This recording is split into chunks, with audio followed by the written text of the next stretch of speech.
Hai hai hai, gimana nih kabarnya hari ini? Semoga kita baik-baik saja ya.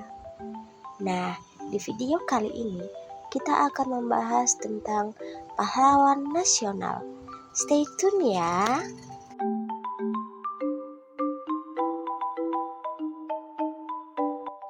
Sebelum kita masuk materi, kita harus mengetahui siapa sih pahlawan itu.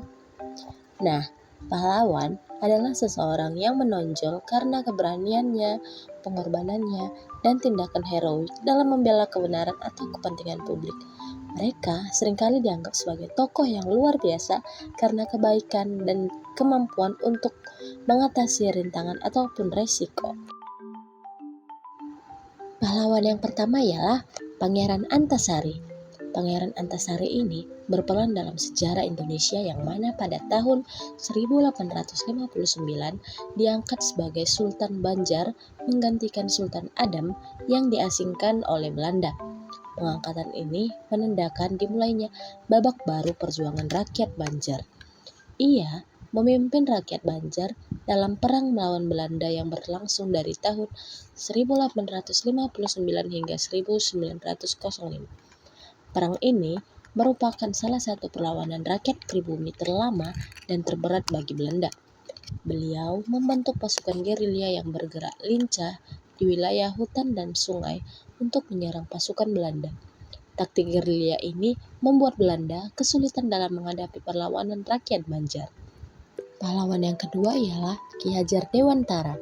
Peran dalam sejarah Indonesia, Ki Hajar Dewantara ini dikenal sebagai Bapak Pendidikan Nasional karena perannya dalam memperjuangkan pendidikan yang adil dan merata bagi rakyat Indonesia.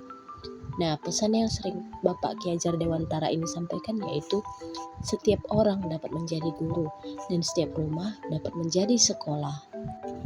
Pangeran Diponegoro berperan sebagai pemimpin perlawanan terhadap penjajahan Belanda dalam Perang Diponegoro tahun 1825 hingga 1830.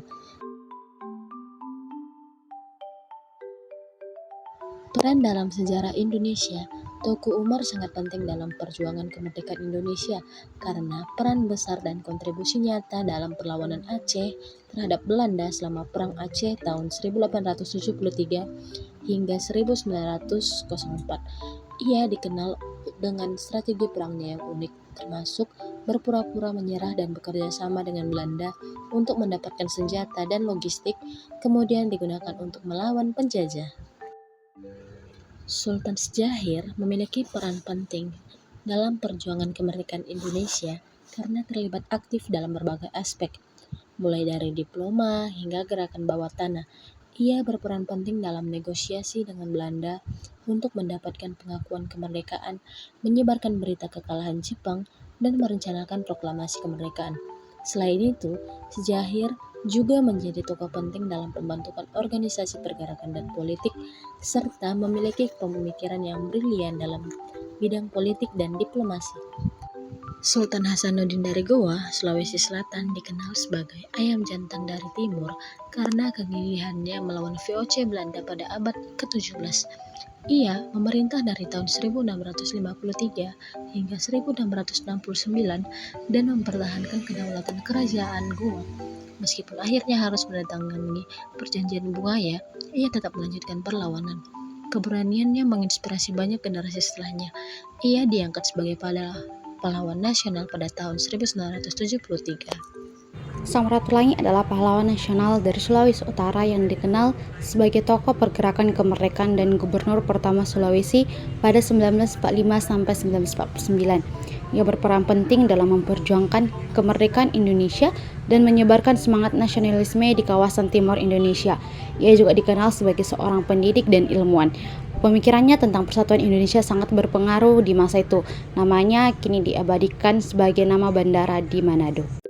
Tijilik Riut adalah pahlawan nasional asal Kalimantan Tengah yang dikenal sebagai tokoh perjuangan dan gubernur Kalimantan Tengah pertama pada tahun 1958 sampai 1967. Ia berperan penting dalam memperjuangkan kemerdekaan serta memperkenalkan dan memperkuat identitas Dayak dalam bingkai Negara Kesatuan Republik Indonesia.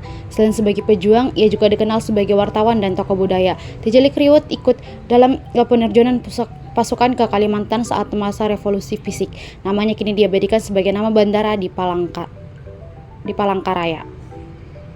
Frans Kaisiepo adalah tokoh asal Papua yang menjabat sebagai Gubernur Irian Barat dari tahun 1964 hingga 1973. Ia berperan penting dalam menyatukan Papua dengan Indonesia melalui Konferensi Malino tahun 1946. Ia juga memperjuangkan nama Irian sebagai identitas nasional wilayah Papua. Kaisiepo menjadi simbol persatuan dan nasionalisme di tanah Papua. Namanya kini digunakan untuk Bandara Internasional di Biak. Silas Papare adalah tokoh pejuang integrasi Papua ke Indonesia dan pendiri Partai Indonesia Merdeka di wilayah Papua. Ia aktif dalam perjuangan politik sejak 1945 sehingga wafat pada 1978. Ia merupakan anggota Dewan Pertimbangan Agung Republik Indonesia. Perjuangannya membawa Papua menjadi bagian sah dari NKRI. Ia diangkat sebagai pahlawan nasional pada tahun 1993. Kini kita telah selesai membahas mengenai pahlawan nasional. Semoga apa yang menjadi pembelajaran kita pada video ini dapat berguna bagi kita di kemudian hari. See you in next video ya. Bye-bye.